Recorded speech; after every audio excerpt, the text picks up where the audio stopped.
Assalamualaikum warahmatullahi wabarakatuh.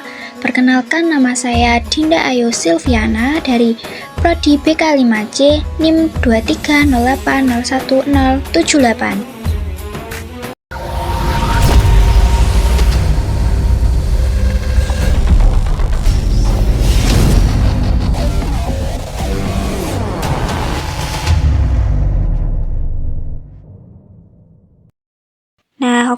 Di sini saya akan mempresentasikan materi yang berjudul Islam tidak mewajibkan pemeluknya menganut sistem negara tertentu.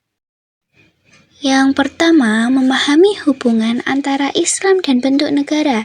Sebagai orang menganggap khilafah satu-satunya sistem Islam, mereka menyebut negara lain seperti Indonesia tidak Islami. Padahal kan Islam tidak mewajibkan bentuk negara tertentu. Yang penting adil dan membawa maslahat. Karena apa? Karena tidak bisa dipungkiri bahwa sebagai kecil umat Islam ada yang memahami bahwa harus bersistem khilafah dan umat Islam di dunia harus disatukan dalam satuan politik. Jika tidak, menurut mereka berkeyakinan bahwa khilafah adalah satu-satunya sistem negara yang benar dalam Islam. Mereka berpendapat bahwa Indonesia adalah negara kafir, Pancasila adalah taghut, dan sebagainya. Yang kedua ada muamalah bukan ibadah. Sistem negara merupakan ranah muamalah, bukan ranah ibadah. Aturan dalam muamalah berbeda dengan ibadah, karena aturan dalam muamalah itu lebih longgar daripada aturan dalam ibadah. Jika dalam ibadah kita mengenal kaidah, dan negara itu sama dengan urusan muamalah. Urusan muamalah itu kayak urusan duniawi. Nah, urusan duniawi itu kan mesti ada hukumnya. Hukumnya itu boleh selama tidak dilarang. Terus kan ada ibadah, dan itu ibadah itu harus ada dalilnya. Seperti kayak contoh ibadah sholat, puasa, dan itu harus sesuai dengan tuntunannya.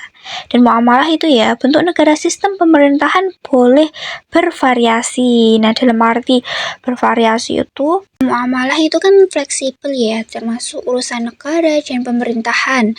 Nah, Islam tidak mengatur satu bentuk negara atau sistem yang harus dipakai. Karena itu, model pemerintahan bisa berbeda sesuai zaman dan kebutuhannya.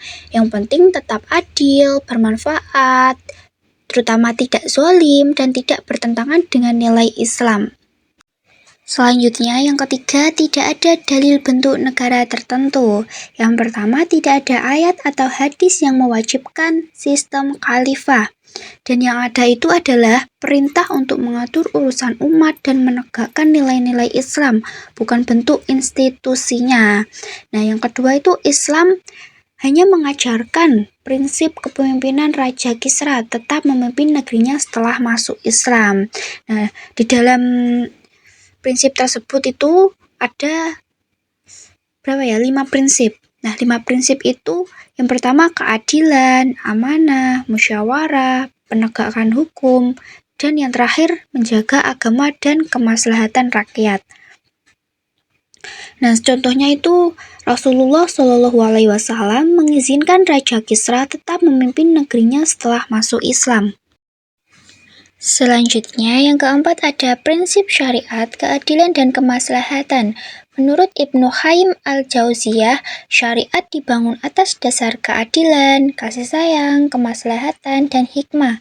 Contohnya itu, jika demokrasi membuat rakyat adil dan sejahtera, itu berarti sesuai dengan syariat. Terus jika khalifah menimbulkan perpecahan, itu berarti bukan maslahat. Maksud dari kalimat itu adalah syariat Islam bertujuan menegakkan keadilan dan kemaslahatan, bukan mengikat pada satu sistem negara. Nah, menurut Ibnu Qayyim al-Jauziyah tadi, apapun yang menghasilkan keadilan dan maslahat adalah bagian dari syariat. Yang melahirkan kezaliman dan kerusakan bukan syariat, meski berlabel Islam. Sistem politik adalah sarana, bukan tujuan. Maksud dari kalimat itu merupakan syariat Islam bertujuan menegakkan keadilan dan kemaslahatan, bukan mengikat pada satu sistem negara. Dan menurut Ibnu Qayyim al-Jauziyah tadi, apapun yang menghasilkan keadilan dan maslahat adalah bagian dari syariat. Yang melahirkan kezaliman dan kerusakan bukan syariat, meski itu berlabel Islam. Nah, sistem politik adalah sarana tadi, bukan tujuan, tetapi jika demokrasi menghasilkan keadilan dan kesejahteraan itu, maka sesuai dengan prinsip syariat. Nah, jika khilafah justru menimbulkan perpecahan dan masfadat, maka bertentangan dengan tujuan syariat. Selanjutnya, penerapan di Indonesia itu ada 3. Yang pertama, Indonesia sudah menerapkan banyak hukum Islam, seperti kayak zakat, haji, nikah, waris, dan wakaf. Terus yang kedua itu, ada hukum hudud belum diterapkan karena kondisi dan kemampuan. Nah, penerapan hudud itu butuh sistem hukum Islam yang adil. Karena apa? Kondisi sosial itu harus yang siap. Nah, terus di Indonesia itu syarat itu belum terpenuhi karena hudud belum diterapkan karena belum mampu itu. Terus yang ketiga itu sesuai Quran surat Al-Baqarah ayat 286. Yaitu kan Allah bersabda, tidak membebani seseorang melebihi kemampuannya. Maka syariat diterapkan sesuai kemampuan dan kondisi, tidak dipaksakan. Dan intinya itu syariat Islam di Indonesia diterapkan bertahap dan sesuai kemampuannya, bukan ditolak gitu. Selanjutnya, contoh teladan Nabi. Nabi SAW menunda merombak Ka'bah karena takut umat baru masuk Islam salah paham. Nah, pelajaran yang dapat diambil itu harus menjaga persatuan lebih penting daripada memaksakan hal benar yang bisa memecahkan umat.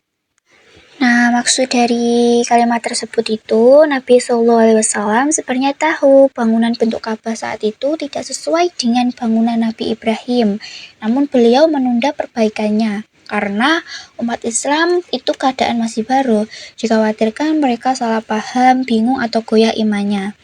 Dan dampaknya itu bisa menimbulkan fitnah, bisa memecah persatuan umat, dan pelajarannya itu kan bisa diambil sebagai menjaga persatuan dan stabilitas umat lebih diutamakan. Kebenaran tetap benar, tetapi cara dan waktunya harus lebih bijak lagi. Selanjutnya, sikap Nahdlatul Ulama. Nah, Nahdlatul Ulama itu menegaskan yang pertama itu Islam tidak menentukan bentuk negara tertentu. Nah, itu maksudnya Islam tidak mewajibkan negara berbentuk khilafah, kerajaan atau republik. Yang diwajibkan Islam adalah nilai dan tujuannya seperti keadilan, amanah, dan kesejahteraan rakyat. Jadi bentuk negara itu wilayahnya ijtihad, bisa menyesuaikan konteks dan zaman dari masyarakatnya. Terus yang kedua itu NKRI dan Pancasila tidak bertentangan dengan Islam. Nah, NKRI itu dan Pancasila mempunyai nilai-nilai sejalan dengan ajaran Islam. Yang pertama ketuhanan, itu tauhid. Terus kedua kemanusiaan dan keadilan, itu akhlaknya Islam. Terus yang ketiga persatuan, ukhuwah. Terus yang keempat musyawarah, syura. Terus yang terakhir keadilan sosial, mahasyid syariah. Karena itu NKRI dan Pancasila bisa menjadi wadah menjalankan nilai Islam, bukan penghalang.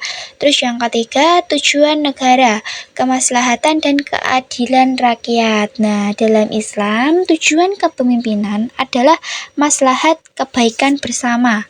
Negara dianggap benar secara Islam jika menegakkan keadilan sosial, terus melindungi yang lemah, membantu fakir miskin, nah seperti program sosial, bantuan rakyat miskin, dan pemerataan keadilan kayak praktek nilai Islam mesti tidak berlabel negara Islam kayak gitu. Terus kayak menurut NU itu kan yang penting bukan nama atau bentuk negara ya, tapi apakah negara itu adil, bermanfaat, dan melindungi rakyat, itulah substansi ajaran Islam. Nah, kesimpulan dari materi yang saya jelaskan tadi ialah Islam tidak mewajibkan pemeluknya menganut sistem negara tertentu. Yang wajib adalah menegakkan nilai Islam adil, amanah, maslahat. NKRI dan Pancasila selaras dengan ajaran Islam. Islam tidak mewajibkan bentuk negara tertentu. Cinta tanah air bagian dari iman. Hubbul waton minal iman. Oke, selanjutnya saya akan menjawab pertanyaan. Apakah khilafah adalah satu-satunya sistem negara dalam Islam? Jawabannya tidak, Karena khilafah bukan satu-satunya sistem negara dalam Islam. Dalam Islam itu, tidak ada nas yang secara tegas mewajibkan suatu bentuk negara tertentu. Nah, Al-Quran dan Sunnah lebih menekankan nilai dan tujuan pemerintah, seperti keadilan, musyawarah, amanah, dan kemaslahatan rakyat, bukan bentuk negara yang baku.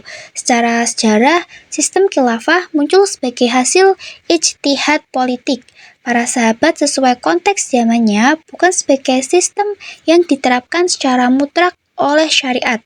Bahkan dalam praktiknya, bentuk dan mekanisme pemerintahan Islam berbeda-beda di tiap periode.